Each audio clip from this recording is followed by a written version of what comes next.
안녕하세요. 시니어 라이프 비즈니스를 연구하는 최학입니다. 이번 시간에는 베이비 부모의 현실 세계 질문이라는 것을 가지고 준비해 봤는데요. 제가 최근 글로벌 플랫폼 회사에서 이렇게 어버이날을 맞이해서 부모님들과 자녀들, 직장인들이 같이 이제 질문을 하는 그런 시간을 가졌습니다. 스트리밍으로. 그때 이제 질문이 나왔는데 제가 생각했을 때 그래도 이제 굉장히 좋은 회사에 있는 임직원들이기 때문에 그 질문을 좀 더 좋은 걸 그 설명을 해야 되지 않을까라고 해서 취미라든지 그다음에 이제 일자리 뭐 이런 쪽을 준비해 갔습니다. 그런데 실제로 그 질문이 쭉 이제 Q&A나 이런 실시간 질문이 왔는데 그것들을 보니까 뭐 부모님의 안정적인 노후는 또 그리고 수입 없이 생활 걱정 없이 살 수 있는 방법은 현금 흐름을 은퇴 후에 어떻게 맞출 수 있는지 그리고 또 연금에 몰빵해도 되는지 뭐 이런 금융적인 것들이 많았습니다. 그래서 실제로 현실 세계에서는 우리가 뭐 싱글 노후 준비, 은퇴 후 뭐 건강이나 취미 이런 것들도 중요하지만 그것보다는 그 제가 느꼈을 때 상대적으로 그래도 이제 자녀가 그 수입이 좋고요. 그다음에 부모님들도 안정적이지 않을까라고 생각할 수 있는 분들도 현실 세계에서는 이러한 금융과 관련된 것들이 많겠구나라는 것을 느끼게 돼서 이 영상을 제작하게 됐습니다. 그 기본적인 것부터 얘기를 하면요. 어떻게 그 밸런스를 맞추냐 아주 쉽게 생각을 해야겠죠. 뭐냐면 먼저 지출을 낮추는 게 필요합니다. 그러니까 이제 가계부를 써보면 매달 이렇게 하루하루 써보면요. 지출이 얼마가 있고 그다음에 수입이 얼마인지를 보면 되지 않겠습니까? 그것을 뭐 거창하게 가계부에 필요도 없고 그냥 종이라든지 저는 메모장에다 합니다. 그래서 그런 것들을 쭉 한 달, 두 달, 몇 달 하고 그거를 정리하면은 그게 이제 연 방향이 되는데 은퇴나 퇴직하고 나면 생각보다 그렇게 현금 흐름이 복잡하지 않습니다. 그래서 이제 이런 걸 쉽게 할 수 있는데 그럼 먼저 가계부를 확인해 보면은 어느 비용을 줄일 수 있을지를 생각할 수 있습니다. 그래서 내가 은퇴 후에 소득이 없는데 이걸 계속 써도 돼라는 게 의문스러운 것들은 좀 줄일 수 있는 게 필요하겠죠. 예, 그리고 다음으로는 아무래도 시니어들은 부동산 자산이 굉장히 많습니다. 그래서 뭐 한 60% 심지어 70%또 최근처럼 부동산 가격이 오른 경우에는 그 차익도 굉장히 큽니다. 근데 우리가 은퇴 후에 생각할 것은 자산이 이제 부동산은 거주라는 것으로 생각할 필요가 있고요. 여기에 대해서 조금이라도 대출 이자를 낀 분들이 있습니다. 통계적으로는 한 50대 이상 60대에서 대출 금액이 뭐 굉장히 상대적으로 적은 1억 미만의 이런 것들로 돼 있고 오히려 젊은 분들일수록 높은 것을 알 수 있습니다. 그리고 이제 퇴직을 전후해서 이런 그 부동산에 걸린 대출금을 갚고자 하는 이런 운동들이 많이 보여지는데요. 여기에 대해서 과연 어떤 것이 옳은 것인지 그 후반부에 보면 외국 사례에서 잘 나타나는데요. 일단은 시니어 입장에서는 위험을 줄이는 것이 가장 중요합니다. 그래서 금융 전문가들이 얘기하는 것처럼 뭐 100에서 자기 나이를 뺀 만큼 위험을 조심하라 이런 얘기를 많이 하지 않습니까? 그래서 이런 대출 이자를 줄일 수 있는 부분, 그다음에 또 부동산 부분도 만약에 대출 이자가 꼈거나 아니면 이 부분을 더 줄이면은 물론 근거제 자기가 생활하는 지역을 떠나다는 게 쉽지 않습니다. 근데 조금 생각을 바꾸신 어르신들은 뭐 예를 들어서 많이 볼 수 있죠. 강남에 사시던 분들이 뭐 분당으로 이사 가신다든지 이런 경우가 옛날에 많이 있었고 최근에 또 잘 나타나는데요. 이러한 생각의 발생을 한다든지 또는 이제 강남에 있는 집을 어떤 그 전세나 월세로 주고 그다음에 좀 줄여서 간다든지 뭐 이런 걸 생각해 볼 수 있겠죠. 그래서 다시 그 가는 지역에서 또 뭐 전세로 산다든지 아니면 구매를 하게 되면 요새 세금이 너무 많으니까요. 아무튼 이러한 부동산 조정을 하는 게 우리나라 시니어들에게 있어서는 꼭 해야 되는 그런 과제라고 할 수 있습니다. 그러면 이제 수입을 높여야 되는데 수입을 높이기 위해서 가장 좋은 것은 당연히 평생 현역이죠. 그래서 뭐 예를 들어서 한 달에 30만 원을 받는다. 그러면 지금처럼 1% 금리면 은행에 그래도 뭐 거의 한 3억을 예치한 그런 효과가 있지 않습니까? 그래서 그 정도로 큰 것이 어떠한 일정한 현금 흐름인데 이것을 평생 현역이라는 게 뭐 거창한 게 아니라 저 같은 경우는 이제 유튜브를 하니까 유튜브도 어떻게 보면 평생 현역이죠. 제가 좋아하는 일이고 또 시니어 라이프 비즈니스를 연구하니까 여기서 작지만 돈의 현금 흐름이 계속 흐를 수 있다면 굉장히 행복한 일이죠. 근데 이제 많은 분들에게 이것은 쉬운 일은 아닙니다. 그리고 대신에 일거리는 가능하죠. 노인 일자리 30만 원부터 시작하는 그런 것들은 일거리라고 할 수 있죠. 이런 일거리가 그 금액이 적더라도 그 흐름이 있고 없고의 차이는 굉장히 큽니다. 근데 이제 또 하나 생각해 볼 게 있습니다. 이제 연금인데요. 연금이라든지 또는 배당 이런 것도 생각을 해봐야 됩니다. 왜냐하면 아무래도 나이 60이 넘게 되면 현실 세계에서 당신이 뭐 힘든 일을 하지 않는 이상 금액을 쉽게 돈을 벌 수 있는 일은 굉장히 제한적입니다. 그리고 뭐 당신 사업을 한다 하더라도 세력이나 여건에 따라서 아주 일부분만 계속할 수 있고 그렇지 않은 경우에는 많은 한계에 부딪히게 되죠. 그래서 우리는 이런 현실 세계에서는 조금 더 뭔가 다른 방식의 그 수입원을 생각해 볼 필요가 있습니다. 이 얘기는 좀 조심스러운데 제가 시니어들을 많이 뵈면요. 은퇴하신 분들 중에 조금 여유롭게 하시는 분들은 우리나라의 경우는 대부분 부동산 투자나 뭐 주식 투자나 이런 쪽에서 성공하신 분들이 의외로 많이 있습니다. 근데 이분들은 리스크 관리를 철저히 한 그런 것에 해당이 됩니다. 예, 그런데 이제 문제가 하나 생겼습니다. 뭐냐면 인플레이션입니다. 그래서 요새 뭐 아이 공포 이래가지고 많이 얘기하죠. 인플레이션이 이제 아무래도 화폐는 많이 찍어내고 그 다음에 여기에 따라서 실물 자산의 그 가격들 원자재나 이런 것들이 올라가면서 생기는데 그럼 내가 가진 지금 이 돈의 가치가 어떤 거야라는 퀘스천이 질문이 생기게 되죠. 그러면서 당연히 화폐의 가치는 계속 하락하는 그런 현상을 보여주게 됩니다. 그러면 연금을 받으라고 이제 아까 질문에 이런 게 있었어요. 연금은 몰빵하면 됩니까?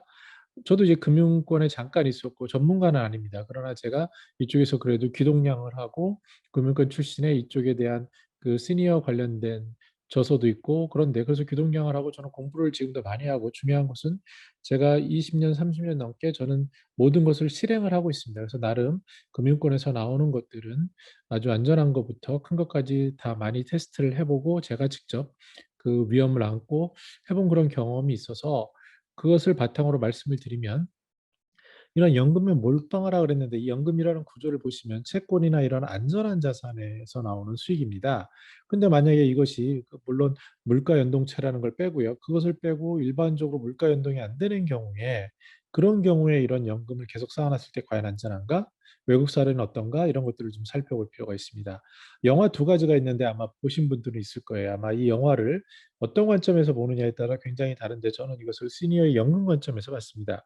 움베르토 D라는 영화는 아마 많이 못 보셨을 텐데요. 어떤 얘기냐면은 연금 생활자예요. 이탈리아에. 근데 이분이 어떤 상황인지 모르겠으나 월세에 사세요.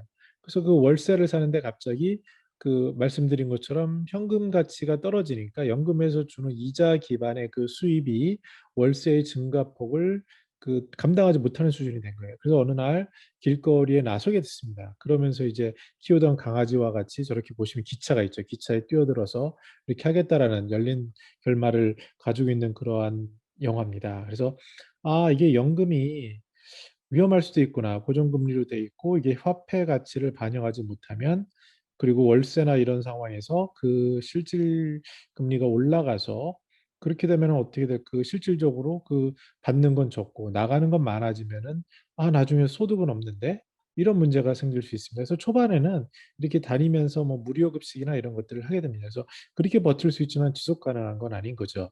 그래서 이제 여기서 좀 또 인사이트는 아 그럼 무료급식처럼 정부에서 기본소득이라든지 안전망을 주면 되지 않겠나 이런 것은 우리가 굉장히 적극적으로 생각해 봐야 할 문제라고 생각을 합니다. 두 번째는 요새 나온 영화인데요. 고잉 인 스타일이라고요.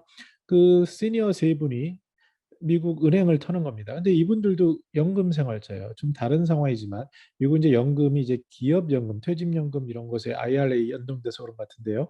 이분들이 연금을 받는데 이 회사에 문제가 생겼어요. 근데 이게 포인트가 아니라 한 분이 연금을 받는데 이제 주택에 대한 모기지가 그 대출금이 있었던 거죠. 근데 어느 날 은행에서 뭐 더 좋은 그 조건으로 계약합시다 그래서 고정금리를 변동금리로 바꾼 거예요.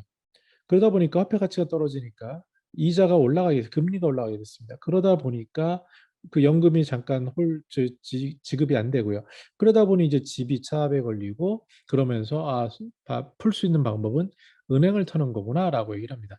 이렇듯 연금이 굉장히 안전해 보이지만 월세 변동이라든지 주택대출 변동 금리라는, 다시 말씀드려서 화폐 가치의 변화를 연금이라는 것은 안정적으로 완전 맞추는 건데 물가 연동된 게 아니라면 문제가 발생할 수도 있는 거예요. 이게 현실 세계에서 영화로 많이 나오고 있습니다. 자, 그러면 여기에 대해서 고민이, 제가 이제 오늘 이 얘기를 하는 이유는 이겁니다. 저는 이제 공부를 굉장히 많이 합니다. 왜냐하면 저희 그 아내도 퇴직을 했고, 저는 이제 투자라는 것도 제 인생에 있어서 굉장히 중요한 목표로 삼고, 뭐 주식 투자부터 부동산, 굉장히 심지어 암호화폐까지 말씀드린 것처럼, 그리고 뭐 임대 수익까지 그런 거지 골고루 다 연습을 해봤습니다. 그래서 실패도 굉장히 많이 하고 뭐 수익도 많이 보고, 그러면서 이제 나이가 들어가면서 하나 철저하게 배우는 것은 뭐냐면 리스크, 위험을 좀 줄이고 안정적으로 해야겠다라는 건데요. 그 홍춘옥 박사님이 이제 뭐 유튜브나 이런 데서 많이 보시죠. 그분이 얘기하신 것 중에 저는 이게 제일 다가온 게 하나가 있었는데, 뭐냐면 상관관계가 어떠냐는 거예요. 미국 주식, 미국 자산과 한국의 부동산과의 역관계가 있다고 합니다. 한 0.66인 거로 기억이 나는데요. 그렇게 되면 어떤 얘기냐면요. 그 우리나라에 만약에 환율 위험 있지 않습니까? 원화 가치가 떨어져서 그 환율이 막 폭등을 하게 되면은, 그랬을 때 만약에 내가 미국 주식을 가지고 있다면 미국 가치가 높아지니까 그걸 팔아서 한국에서 떨어진 부동산을 사고, 또 역으로요. 만약에 한국의 그 화폐 가치가 굉장히 강해서 환율이 떨어지고요. 환율이 떨어졌을 때 미국이 만약에 그 반대가 된다면 한국의 부동산을 일부 조정을 해서 미국 주식을 사고, 뭐 이런 식의 얘기인데, 어떻게 보면 뭐 뜬구름 잡는 얘기라고 얘기할 수 있겠지만, 아마 퇴직을 앞두거나 진지하게 은퇴 후 삶을 고민하시는, 특히 이제 자산 있는 분들 입장에서는 안정적으로 포트폴리오를 구성하는 게 제일 중요한 거가 됩니다. 그래서 이런 얘기에는 좀 솔깃하게 되죠. 여기서 중요한 것은 뭐냐면 분산이라는 거예요. 포트폴리오. 그러니까 여러 가지를 한 바구니에 넣지 않고 어떻게 해치하느냐인데, 심지어 이제 젊은 분 중에 그 자산으로 크게 성장하신 분들은 뭐 레이 달리오처럼 전체로 분산을 딱 해서 어떤 위험에도 그 리스크가 없는, 대신 기대 수익은 높지 않죠. 근데 금액이 워낙에 크니까 조금만 수익이 있어서 생활하는데 문제가 없는 이런 거를 그 구현하는 그런 모델들도 관심을 가지고 보면 많이 찾아볼 수 있습니다. 저 또 하나 이제 주식에 관련돼서는 자주 보는 게 박준호 소장님의 박준호 팁인데요. 어떻게 젊은 사람들이 보면 답답할 수도 있습니다. 근데 이분이 계속 얘기하는 것은 이런 거예요. 정말 믿을 수 있는 기업, 현재 시점에서 굉장히 믿을 수 있는 기업, 거기다가 이 기업이 성장할 수 있는 건데, 중요한 것은 뭐냐? 그 그런 거위가 황금알을 낳는데 거위를 죽이지 말고 황금알만 받자는 거예요. 그래서 개념은 황금알이 바로 주식 배당입니다. 그렇게 되면은 그 주식은 등락이 있죠. 지금이야 뭐 좋지만 또 확 떨어질 때도 있지 않습니까? 그때만이 팔지 않더라면은 그 배당은 받을 수 있으니까 그 배당 소득이 쏠쏠하지 않을까? 예를 들어서 좋은 고배당으로 하면 뭐 한 4, 5%도 가능한데요. 그 4, 5%가 뭐 큰 거야라고 생각하겠지만, 우리가 힘들게 하는 그 오피스텔이나 이런 수익률에 맞먹는 그런 수익입니다. 부동산 임대 수입 해보신 분들은 알겠지만 대부분 뭐 5% 정도를 기대 수입으로 하는데요. 마찬가지로 개념을 바꾸면 아주 소액으로도 할 수 있는 그런 것들이 되지 않을까. 이런 포트폴리오에 집중해야 되는데, 이제 방점을 찍는 건 이겁니다. 시니어들이 과연 금융교육을 받고 있나? 라는 얘기입니다. 저는 이제 지하철이나 이런 데서 시니어에게 쫑긋쫑긋 하거든요. 몇 년, 3년 전에 암호화폐가 폭등했을 때는요.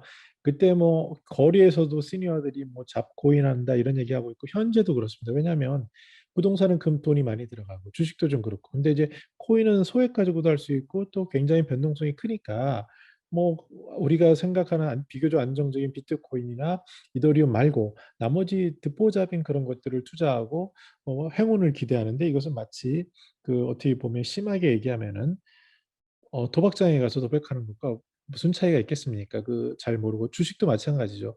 뭐 공부도 제대로 안 하고 누가 뭐 좋대더라, 뭐 카드라고 가면은 항상 고점에 물려 있고, 또 나쁘면 뭐 나쁜 주식 이런 얘기를 하는데요.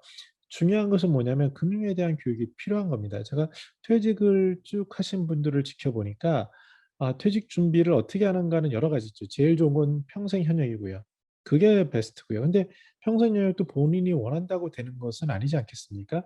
근데 대신에 중간에 이런 화폐 가치라는 것 때문에 자산을 쌓는 게 굉장히 중요하고, 여기서 몇 번 성공하신 분들은 은퇴 후 삶이 그래도 여유로운 것들을 볼 수 있고, 또 이 교육이 잘 안 되신 분들은 그래서 한 번에 이렇게 다 폭망하는 그런 경우도 있지 않습니까? 그래서 우리나라도 시니어의 금융교육이 중요하다. 근데 여기에 대해서 문제점이 있는 게, 금융교육을 하라 그러면 금융권 입장에서 생각을 하는 거예요. 그럼 금융권 입장에서는 상품 서비스를 팔아야 되니까 그 얘기만 주구장창하고, 또 너무 어려운 말로 하니까 현실 세계에 있는 분들에게는 다가가지 않고, 물론 많은 것을 준비하신 분들은 그렇지 않지만, 그래서 이러한 것들에 대한 그 밸런스가 맞지 않죠. 그래서 최근에는 디지털 리터러시랑 붙여서 금융 디지털 리터러시에 대한 교육은 있지만, 정말 은퇴 후 삶의 현실적인 고민들, 수입은 없고 그런데 집 하나 있고 그다음에 이 자산을 어떻게 조정을 할 것인가에 대한 그런 것들에 대한 고민이 시작돼야 되지 않는가라고 합니다. 여기 적어놓은 것들은 제가 그래도 다 해본 거이고 현재 하는 거니까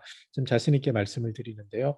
그 색깔을 보시면 노란색하고 이제 다른 주황색이 있습니다. 그래서 이제 두 가지는 상황에 따라하는데, 노란색은 그래도 누구나 다 할 수 있지 않을까 이런 생각이에요. 뭐냐면 국민연금은 하셔야죠. 뭐 직장생활 안 하신 분은 못한다? 그러면은 직장생활 안 하셨어도 가입하는, 이미 가입할 수 있는 게 있지 않습니까? 그 좋은 콘텐츠들 뭐 미래에셋이나 이런 데서 좋은 게 많이 있으니까 좀 보시면 됩니다. 그런데 국민연금은 국가에서 보장하니까 이것만큼 안전한 게 어디 있습니까? 이 국가가 뭐 보장하지 못하면 그건 다 끝난 상황이기 때문에 그래서 의미 없는 거죠. 그래서 여기에 대해서 반문을 갖는 것은 좀 현실 세계에서 맞지 않는 것 같고요. 자, 그러면 국민연금은 있다라고 치고요. 근데 그 금액이 크지 않죠.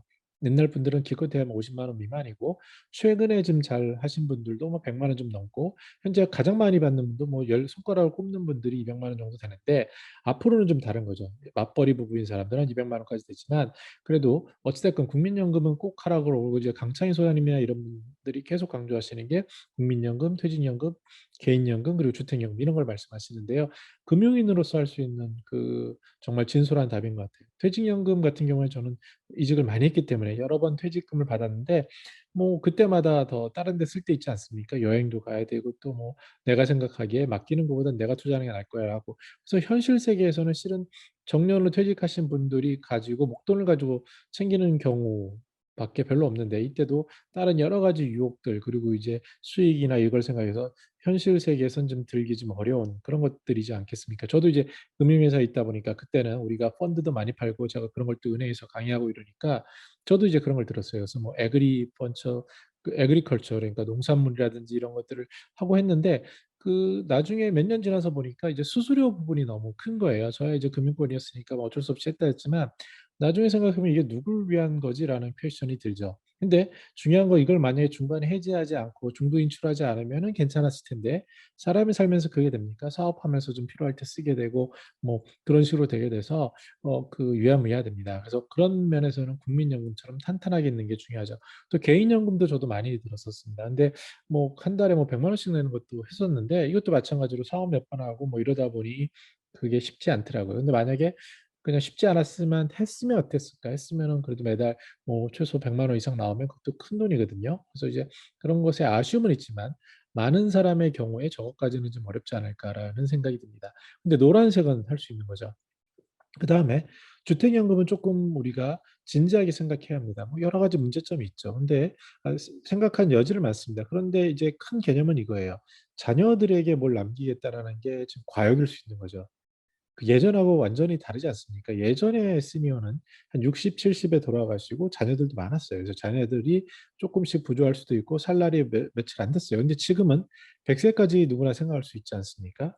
현실은 뭐 80세라고 하더라도요. 그런 상황에서 이 집을 계속 안고 소득 없이 간다? 이게 합리적인가요? 그리고 또 그런 상태에서 그 자녀들에게 이걸 띄워주고 남기겠다? 그런 분들도 많지만 전체 통계를 놓고 보면은 쉬운 얘기가 아닙니다. 그래서 그러면 개념이 바뀌어야 되는데, 자녀들은 독립해야 되고 그 주택연금은 활성화해서 그 일정 돈이 흐르게 하고, 이제 당신이 만약에 그 사망하실 경우에는 이제 그때 다 해지가 되거나 아니면 남은 부분을 또 넘기게 되고 또 그 사이에 주택이 만약에 가격이 올라가게 되면 그동안 오른 것을 갚아서 해지할 수 있고 뭐 이런 룸들이 있기 때문에 주택연금은 우리나라처럼 부동산 자산이 60, 70%를 차지하는 그리고 집 한 채 있는 이런 케이스에서는 되게 의미 있는 연금이라고 할 수 있고 또 대부분 시니어들이 다행스럽게도 주택은 있으시기 때문에 활용할 수 있는 방법은 고민해 봐야 된다라고 생각합니다. 부동산 임대 수입에 대해서 저 같은 경우도 이제 은퇴 전부터 고민을 많이 하고 그 실제로 선배님들 이런 것들도 많이 봤어요. 근데 이것도 직접 해보고 하니까 리스크가 있습니다. 뭐냐면 임대가 잘 되면 좋지만 임대가 안 되면 어떻게 합니까? 이것도 그 상황에 따라 다르고 지금처럼 공실이 높으면 물론 차익이 있겠다라고 할 수 있지만 이것을 굉장히 크게 돌리는 분들은 리스크가 있습니다. 그래서 이것도 뭐 일정 부분인 거죠. 그리고 또 오피스텔 같은 경우에도 야, 그거 제 주변에도 20개, 30개 하는 분이 있거든요. 리스크 있지만 아직까지는 뭐 그럭저럭 다 해치가 되고 그 목 로케이션이 중요하니까 엄한데 하는 분들은 다 망하고요. 그렇게 할 수 있지만 여전히 전체를 쏟아붓거나 이랬을 때 얻는 리스크는 너무 크기 때문에 포트폴리오 개념에서 일정 부분에서 고민을 할 필요는 있습니다. 근데 주변에 또 이런 분들도 계세요. 돈이 많이 있을 때 상가가 잘 된다 그래서 뭐 목도 안 보고 그냥 상가를 그냥 산 거예요. 하나도 아니고 두세 개 막 샀는데 그 임대가 안 되는 기간이 2년, 3년 넘어서 뭐 5년, 10년 이런 경우도 허다하거든요. 심지어 지하철 옆 역세권도 그런 경우가 있습니다.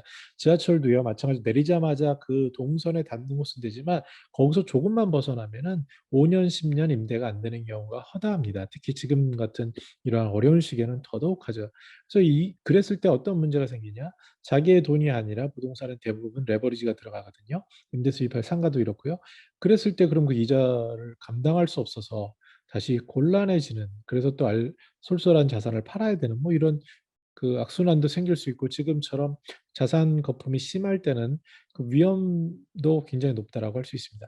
그래서 어떤 게 그럼 좋겠냐 그랬을 때 배당 수익은 저는 일반인도 해볼 수 있을 것 같아요. 그래서 박준호 소장님 같은 경우에는 몇 개를 찍어서 얘기를 하는데 예를 들어서 회사가 최소한 3년에서 5년 동안 절대 안 망할 것. 그것은 어떻게 보냐면은 수익이 계속 증가하는지 보는 거죠. 그다음에 그 얼마나 지배력 있는지를 보는 거고 그다음에 더 중요한 것은 이 기업이 배당 수익을 그래도 뭐 3% 이상, 5%, 6% 이렇게 주는지를 보는 건데 그 배당금 받아보시면 알겠지만 물론 세금 떼고 이런 경우도 있지만 큰 경우에는 그러나 이것도 쏠쏠한 수익일 수 있습니다. 그래서 그 기업에 투자하는 것, 길게 투자하는 것 최근에 이제 유튜브에서도 삼성전자에 뭐 20년 투자하신 택시기사 하시던 분이 굉장히 갑부가 된 이런 스토리들이 뭐 회자되고 있지 않습니까?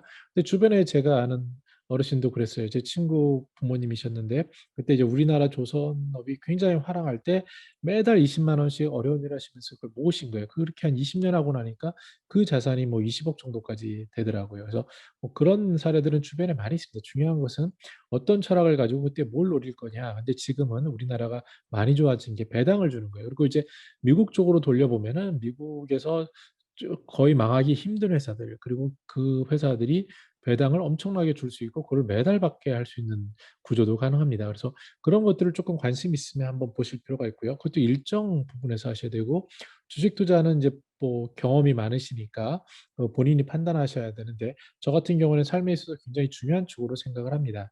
그래서 그리고 이제 나이가 들면서 생각하는 건 무조건 포트폴리오고 리스크를 줄이는 거고 현금 비중이고 이렇게 되는 게 있고요.